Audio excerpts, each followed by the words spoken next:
சுருங்க சொல்லின் அல்லாஹ் ரப்பல் ஆலமீன் துஆவிற்கு எவ்வளவு மதிப்பை தருகிறான். ஒரு அன்பான ஒரு தந்தை, அழகாக வளர்க்கப்பட்ட ஒழுக்கமிக்க குழந்தை, தீன் கொடுக்கப்பட்ட குழந்தை, அவரின் மூலமாக அந்த சமூகம் ஒரு பெரும் பேற்றையும் பெரும் பாக்கியத்தையும் அடைந்தது. உலகத்தில் உள்ள அத்தனை இளைஞர்களுக்கும் என்னுடைய பேரப்பிள்ளைகள் தான் தலைவர். ஆனா 2 பேரை தவிர அப்படின்னாங்க. யார் அப்படின்னு சொல்லிட்டு கேட்கும் போது ஒன்று ஈசா, இன்னொன்று யஹ்யா அப்படின்னு சொல்லி சொன்னாங்க. அந்த அளவுக்கு தன்னிகர் இல்லாத வாலிபர்களாக இந்த உலகத்தில் இந்த 2 பேருமே வாழ்ந்தாங்க அப்படின்றத நம்ம பார்க்கிறோம். ஓரளவுக்கு நான் அவங்களுடைய பிறப்பை சென்ற வார தினத்துல சொன்னேன். ஜக்கரியா அலைஹிஸ்ஸலாமுடைய துஆவில் பிறந்தவர் தான் ஹஜ்ரத் யஹ்யா. பொதுவாகவே ஒரு தந்தை துஆ செய்து ஒரு குழந்தை வருவது அப்படின்றது ஒரு பெரும் பரக்கத்து. கல்யாணம் முடிச்சு குழந்தை தன்னால எதையுமே கேட்காம வரக்கூடிய குழந்தையை விட ஒரு தாயும் தகப்பனும் ஒரு ஆம்பளை பிள்ளையோ அல்லது பொம்பளை பிள்ளையோ கேட்டு கேட்டு கேட்டு அல்லாஹ் கொடுத்தாண்டா அதுல ஒரு பெரிய நேமத்தை அல்லாஹ்தால வைத்திருக்கிறான் அப்படின்றதுக்கு இது ஒரு பெரிய சான்று. ஹஜ்ரத் யஹ்யா அலைஹிஸ்ஸலாம் அவர்களை அல்லாஹ் ரப்பல் ஆலமீன் ஜக்கரியா அலைஹிஸ்ஸலாமுக்கு கொடுத்தான் அப்படின்றத நான் என்ன செஞ்சேன், போன வார தினத்துல பதிவு செய்தேன். ஜக்கரியா அலைஹிஸ்ஸலாத்து வஸ்ஸலாம் அவர்கள் ஆரம்பத்திலேயே அவர்கள் குழந்தை விஷயத்துல கொஞ்சம் ஒரு பெரிய அளவுக்கு விரக்தியத்தான் இருந்தாங்க. அதனாலதான் அடிக்கடி இந்த குழந்தையுடைய விஷயத்துல அல்லாஹ்விடத்துல பெரும்பாலும் அவங்க கேட்கல. ஒரு கட்டத்துல கேட்பா, ஒரு கட்டத்துல ஒரு எண்ணம் அவங்களுக்கு பிறக்கும். தஃசீருடைய உலமாக்கள் சொல்றாங்க, ஹதீஸினுடைய ஆய்வாகவும் இருக்கிறது, தத்தெடுத்துக்கலாம் பிள்ளைய. 80 வயசு ஆகி போச்சு. 80 வயசுக்கு மேல நமக்கு பிறகு நம்முடைய அந்த ஒரு நசீகத்தை மக்களுக்கு இடத்துல கொண்டு போறதுக்கு கண்டிப்பா ஒரு வாரிசு வேணும். நம்ம எதை யோசிப்போம் தெரியுமா? சொத்து சுகம் கண்டிப்பா பாதுகாக்கிறதுக்கு ஒரு புள்ள வேணுமேன்னு யோசிப்போம்.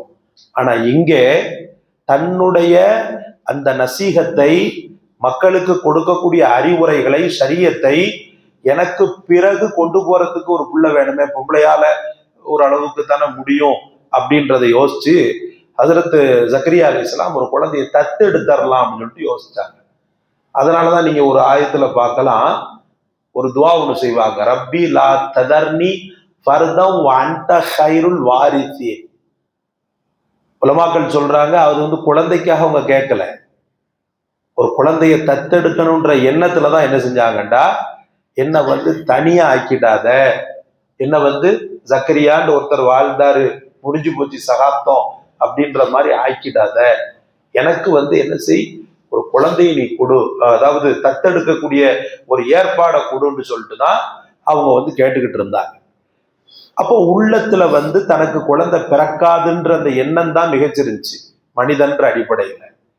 இங்கே மரியம் அலைஹிஸ்ஸலாம பார்த்த உடனே அல்ஹம்துலில்லாஹ், அல்லாஹ் அக்பர். அப்போ ஒரு சின்ன பிள்ளை, மரியம் அலைஹிஸ்ஸலாம் யாருன்னு நினைக்கிறீங்க? தன்னுடைய சொந்த மச்சி மக ஜக்கரியா அலைஹிஸ்ஸலாம் இருக்கிறாங்க இல்லையா, அவங்களுடைய மனைவி இருக்கிறாங்க இல்லையா, மனைவியுடைய சகோதரி மகதான் ஹஜ்ரத் மரியம் அலைஹிஸ்ஸலாம். அவங்களுக்கும், அதாவது அவங்களுடைய தகப்பனாருக்கும் பிள்ளை இல்லாம பிள்ளை கேட்டு மரியம் அலைஹிஸ்ஸலாம் வந்தாங்க.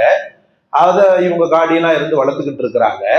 இப்படி சூழ்நிலையில அப்ப அந்த பிள்ளைக்கு அருள்பாலித்த இறைவன் ஏன் எனக்கு அருள்பாலிக்க முடியாதுன்னு சொல்லிட்டுதான் ஹுனாலிக தா, அந்த இடத்திலேயே கேட்டாங்க.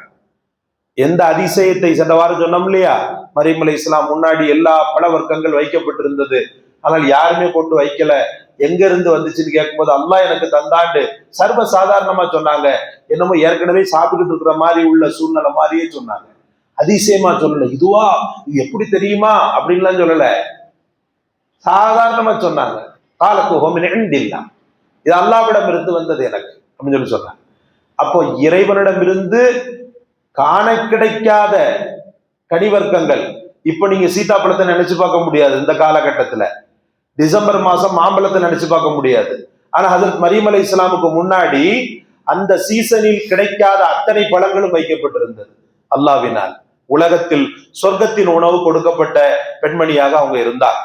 அப்ப நீ இவ்வளவு பெரிய பேருபகாரத்தை அந்த பெண்ணுக்கு செய்யும் போது உனக்காக கத்தி கத்தி கத்தி தௌஹீத பரப்பக்கூடிய, ஷரியத்தை பரப்பக்கூடிய எனக்கு நீ தரமாட்டியான்னு சொல்லி அந்த இடத்துல கேட்ட துவா உடனடியாக கபூலாக்கப்பட்ட. நடுங்கும் ஹசரத் ஜக்கரியாவுக்கு அல்லாஹ் குழந்தைய கொடுக்குறான். 80 வயசுல குழந்தை ஒத்துக்கறல. மனிதன் நம்மளும் அப்படித்தானே, அல்லாஹ் தருவான், நம்பிக்கை இருக்கு, ஆனாலும் அப்படின்ற மாதிரி அவரு என்ன செய்யறாரு,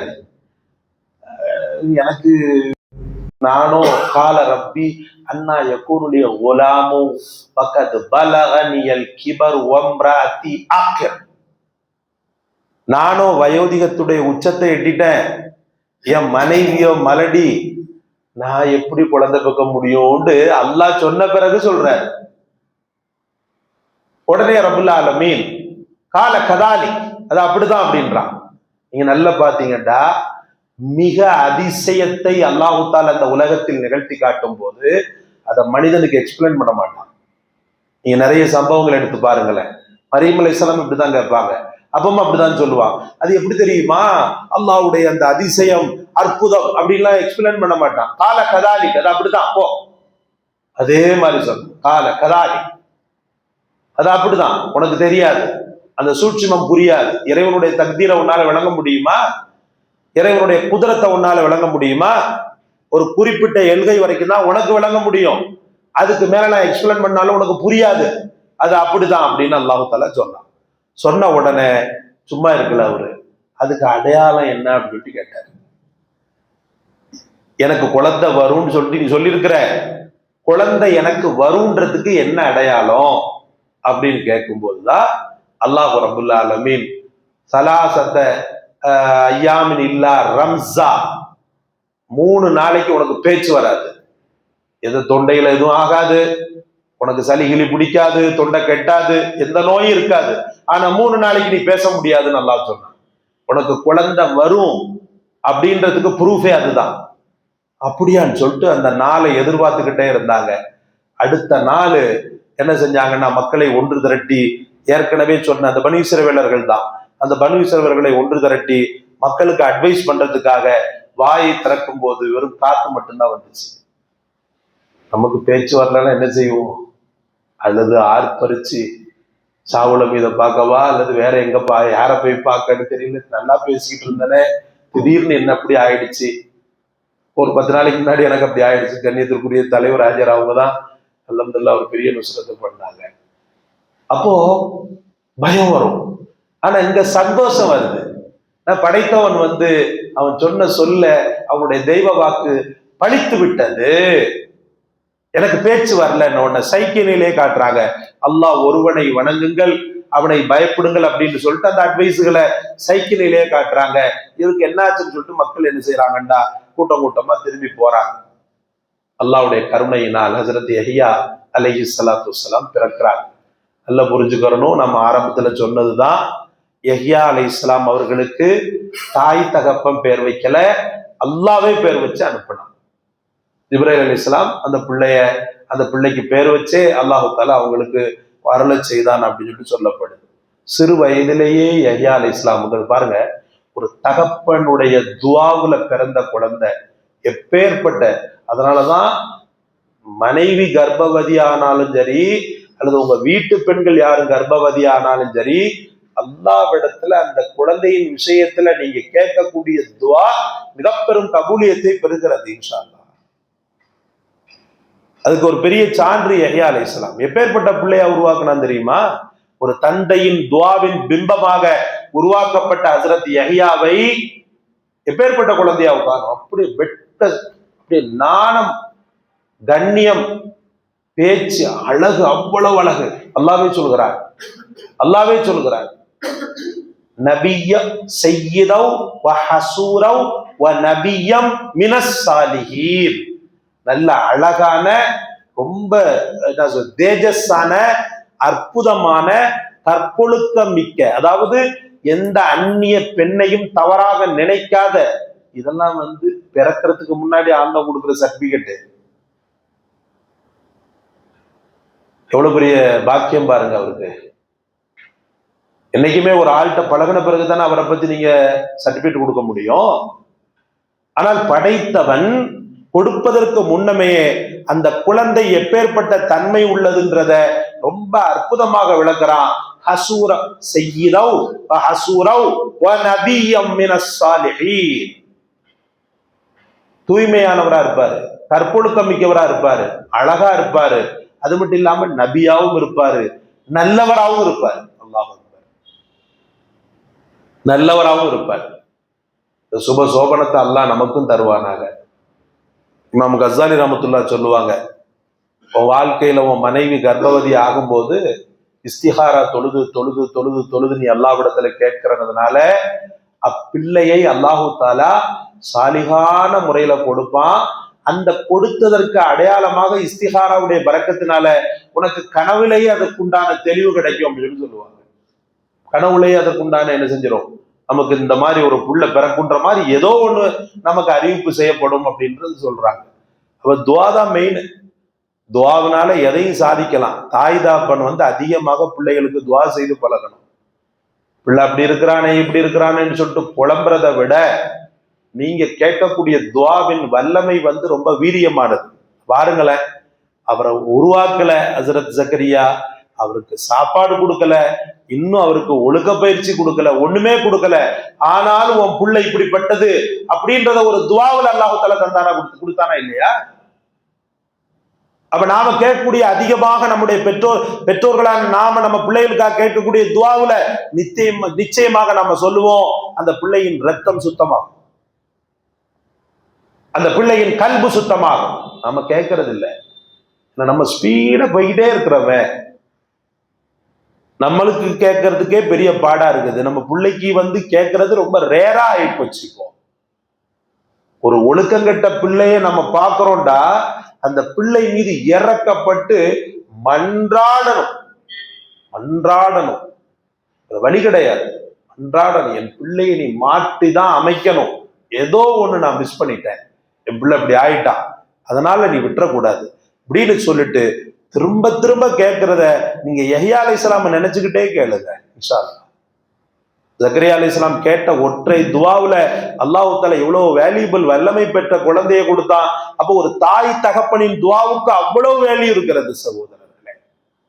அவ்வளவு அழகான குழந்தை, அற்புதமான முறையில வளர்ந்தார். அதிகமாக அழுதுகிட்டே இருப்பாங்க. தாயும் தந்தையும் கவலைப்படக்கூடிய அளவுக்கு அல்லாஹ்வை நினைச்சு அழுவாங்க. அதற்கு யஹ்யா ஒரு முறை ஹதீஸ்ல வருகிறது, பெருமானார் ஸல்லல்லாஹு அலைஹி வஸல்லம் சொல்றாங்க, ரெண்டு பேரும், அவங்க தாயார் பேர் அஷ்யா, ஜக்கரியா அஷ்யா. ரெண்டு பேரும் பிள்ளைய காணோம்னு சொல்லிட்டு தேடுறாங்க. பிள்ளைய காணோம்.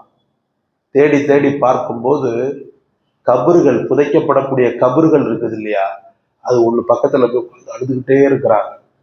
அந்த தாயும் தகப்பனும் பயங்கரமா ஒரு மாதிரி பதட்டமாயி, ஏமா இங்க உட்கார்ந்துட்டு அழுகிற அப்படின்னு சொல்லி கேட்கும்போது, கடைசியில புகக்கூடிய இடம் இதுதானே அப்படின்னு சொல்லிட்டு அழுதாங்க. ஜக்கரியா அலைஹிஸ்ஸலாம் என்ன பண்ணாங்க தெரியுமா? அன்பு மகனே, நீ அறிந்த அந்த உண்மையை இப்போது நான் உணர்கிறேன். அவங்களும் பக்கத்துல உட்கார்ந்து அழுதாங்களாம். இப்போ இப்படியெல்லாம் இறையச்சத்தோடு வளர்க்கப்பட்ட யஹ்யா அலைஹிஸ்ஸலாம்.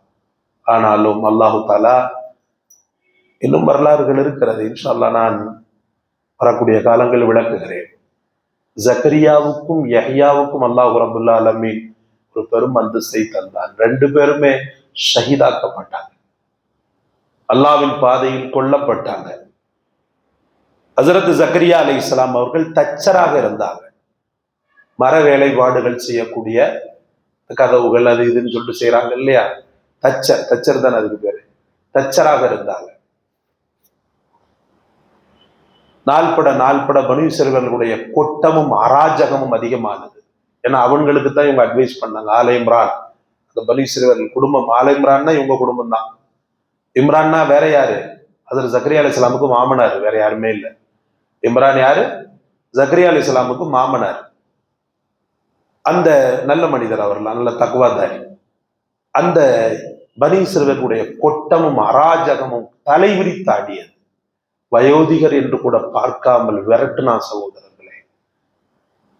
அவரும் அவர் பிள்ளையும்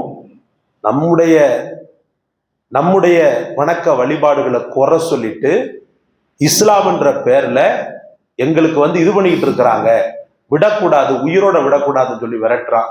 விரட்டும் போது என்ன பண்றாங்கண்டா, தான் தச்சு தொழிலுக்கு பயன்படுத்தக்கூடிய மரத்தோட்டம் இருக்குது பாருங்க, மரத்தை அறுத்துதானே இது பண்ணுவாங்க, அந்த மரத்தோட்டத்துக்குள்ள ஓடுறாங்க. பெருமானார் ஸல்லல்லாஹு அலைஹி வஸல்லம் சொல்லக்கூடிய ஹதீஸை நம்ம பார்க்கிறோம். போய்கிட்டு இருக்கும்போது பிரம்மாண்டமான மரம், நபிமார்களுக்கு இயல்பிலேயே படைப்பினங்கள் உதவி செய்யும். அந்த பிரம்மாண்டமான மரம் ஒன்று என்ன செய்யுது, தால் யா ஜக்கரியா, தால் இங்க வாங்க, இங்க வாங்க, இங்க வாங்க, நான் உங்களை காப்பாத்துறேன் அப்படின்னு சொல்லிட்டு சொல்லுது. சொன்ன உடனே ஜக்கரியா அலைஹிஸ்ஸலாம் அவர்கள் என்ன செய்யறாங்கண்டா, அந்த பிளந்த அந்த மரத்துக்குள் செல்கிறாங்க. அந்த மரம் மூடுகிறது. ஆனால் இப்லீஸ் என்ன செய்கிறான்டா, அந்த சட்டையை வந்து வெளியில எடுத்தாங்க. அந்த மூடக்கூடிய நேரத்தில் அந்த ஜுப்பா பகுதி வெளியில இருக்கும் இல்லையா, அப்படி மூடக்கூடிய நேரத்துல ஜுப்பாவோ அந்த சட்டையோ வெளியில அப்படி தெண்டிக்கிட்டு இருக்கும் போது அதை பிடிச்சி இழுத்து வெளியில அப்படி வச்சிருக்கிறான். வந்து தேடக்கூடிய அந்த காபிர்கள், தேடக்கூடிய எதிரிகள்ல எங்க அப்படின்னு சொல்லிட்டு கேட்கும் போது இங்கே இருக்கிறார் அப்படின்னு சொல்றான். இங்கே இருக்கிறார், அது எப்படி மரத்துக்குள்ள போவாரு? இல்ல, இங்கேதான் இருக்கிறார், அல்லாஹ் அவருக்கு உதவி செய்தார், அவர் இங்கேதான் இருக்கிறார் என்று சொல்ற உடனே அங்க இருக்கக்கூடிய அனைத்து இப்லீசுகளும் எரித்து விடலாம், மரத்தோடு மரமாக எரித்து விடலாம், அவரை மரத்தோடு மரமாக எரித்து விடலாம். உடனே 2 பேரும் கொஞ்சம் கவலைப்பட்டு சொன்னாங்க, பாவம் பிள்ளைகள் குட்டியில் உள்ளவரா இருக்கிறாரு, அடிச்சு விட்டுறலாம் அப்படின்னு. இல்ல, சைத்தான் சொல்றான், எரித்து விட வேண்டாம், அப்படியும் விட்டுற விட வேண்டாம், என திருந்த மாட்டார் அவரு. ரம்பத்தை வைத்து மரத்தை 2ஆக பிளங்கள் அப்படின்னு சொல்றான். அந்த இப்லீஸினுடைய அந்த கூற்று, அந்த இப்லீஸினுடைய கருத்து உண்மையாக்கப்பட்டது. ஹஸரத் ஜக்கரியா அலைஹிஸ்ஸலாம் அவர்கள் 2ஆக பிளக்கப்பட்டு ஷஹீதாக்கப்படுகிறார்கள். 2ஆக பிளக்கப்பட்டு ஷஹீதாக்கப்படுகிறார்கள். பிள்ளை யஹ்யா அலைஹிஸ்ஸலாம் அந்த ஜனாசாவை கண்டு ரொம்ப அழுதாங்க, ரொம்ப கவலைப்பட்டாங்க. ஆனாலும் தனக்கு அல்லாஹ் கொடுத்த மிக பெரும் பாக்கியம், அதுவும் குழந்தையிலேயே அல்லாஹ் தனக்கு கொடுத்த பாக்கியமான நுபுவத், அந்த நுபுவத் இந்த சோகத்திற்கு தடையாக ஆகிவிடக்கூடாது, இந்த சோகம் இந்த நுபுவத்திற்கு தடையாக ஆகிவிடக்கூடாதுன்னு சொல்லிட்டு அந்த துக்கங்களை எல்லாம் ஓரங்கட்டி விட்டு பழையபடி ஷரியத்தை மக்களுக்கு போதனை செய்தார்கள். எதிரிகளிடத்திலேயே திரும்பவும் என்ன செய்தார்கள், அவர்கள் தன்னை கொடுக்கிற மாதிரி என்ன செஞ்சாங்க, போனாங்க அப்படின்றது வரலாறு நீள்கிறது. இன்ஷா அல்லாஹ் வரக்கூடிய வாரம் அவர்களுடைய மரணம் வரைக்கும் இன்ஷா அல்லாஹ் பார்க்கலாம். அவங்களுடைய வாழ்க்கையில் நடந்த ஒரு சில விஷயங்களை இன்ஷா அல்லாஹ் பார்க்கலாம். அல்லாஹ் ரப்புல் ஆலமீன் சுருங்க சொல்லின், அல்லாஹ் ரப்புல் ஆலமீன் துஆவிற்கு எவ்வளவு மதிப்பை தருகிறான். ஒரு அன்பான ஒரு தந்தை, அழகாக வளர்க்கப்பட்ட ஒழுக்கமிக்க குழந்தை, தீன் கொடுக்கப்பட்ட குழந்தை, அவரின் மூலமாக அந்த சமூகம் ஒரு பெரும் பேற்றையும் பெரும் பாக்கியத்தையும் அடைந்தது. அது மட்டுமல்லாமல் உலகத்தின் வரலாற்றிலே கருப்பு பக்கங்களாக சில நபிமார்களுடைய மரணம் இருந்தது. அந்த மரணத்தில் இவங்களுடைய மரணம் தான் பிரதானமானதுன்னு சொல்லப்பட்டுச்சு. இவங்கள மாதிரி வேற யாரும் கொல்லப்படலை. நினைச்சு பாருங்களேன், ஒரு 80 வயசானவரை 2ஆ கூரா பிளந்து வெட்டுறான்னா, அப்ப அவன் இதயத்துக்கு பதிலாக கல்ல வைக்கப்பட்டிருந்தா மட்டும்தான் முடியும். ரசூலுல்லாஹி ஸல்லல்லாஹு அலைஹி வஸல்லம் அவர்கள் அற்புதமான முறையில ஜக்கரியா அலைஹிஸ்ஸலாமை நினைத்து பார்த்து சொல்வார்கள், அல்லாஹ் ரப்புல் ஆலமீன் அந்த பெருமக்களின் சன்னிதானத்தை, அவங்களுடைய புனிதமான முகத்தை பார்க்கக்கூடிய பாக்கியத்தை நாளை மறுமை நாளில் நமக்கு தந்தருள்வானாக. அவர்கள் விட்டு சென்ற கற்பொழுக்கம், அவர்கள் விட்டு சென்ற ஈமானுடைய உறுதியை பற்றி பிடித்து வாழக்கூடிய தௌஃபீகையும் அல்லாஹ் உங்களுக்கும் எனக்கும் தந்தருள்வானாக. பாசம் மிகுந்தவர்களே, ஒரு பெரும் முயற்சியில் அல்லாஹ்வை நாடி, அவனுடைய அருளை நாடி, உங்களுடைய தயவை நாடி ஆரம்பிக்கப்பட்ட இந்த சேனலுக்கு முழு ஒத்துழைப்பை தாருங்கள். லைக் செய்யுங்கள், ஷேர் செய்யுங்கள், சப்ஸ்கிரைப் செய்யுங்கள். இந்த சேனலை வளர்த்து ஒரு மிகச்சிறந்த உத்வேகத்தை எங்களுக்கு தந்து நிறைய பிரயோஜனமான விஷயங்களை சமூகத்திற்கு நாங்கள் தர நீங்கள் ஒத்துழைப்பை தாருங்கள். இந்த காணொளியை நீங்கள் கண்டமைக்காக ஜஸாக்கல்லாஹ். அஸ்ஸலாமு அலைக்கும் வரஹ்மத்துல்லாஹ்.